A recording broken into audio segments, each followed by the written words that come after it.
सकाळी उठतो, रील बघतो, ब्रश करतो, रील बघतो. तर मित्रांनो, तुम्ही माझ्या या डेली रुटीन म्हणजे रीलवर एवढा सपोर्ट केला ना, त्यामुळे धन्यवाद.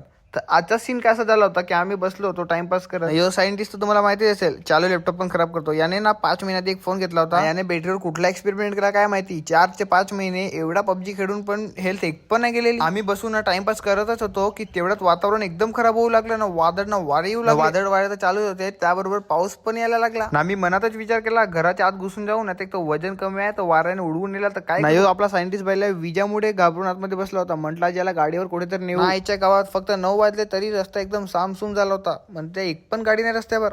थोडक्यातच एक वीज पडली तर जो आपला बायला बोलू लागला, नाही आपण आता घरी जायचं. यो बाईला आपल्याला घरी आणलं होतं, तर म्हणून याला कामाला लावून टाकलं. याला बोललो की चहा बनवून आण, तर चहा याने बनवली, मस्त प्यायला बसलो. चहा प्यायलाच गेलो की तेवढ्यात भाऊ बोलला की याने साखरच नाही टाकलेली. तोबा पुरा मूड बिगाड दिया ना. तुम्ही तुमच्या सायंटिस्ट मित्राला कमेंट मध्ये टॅग करायला विसरू नका.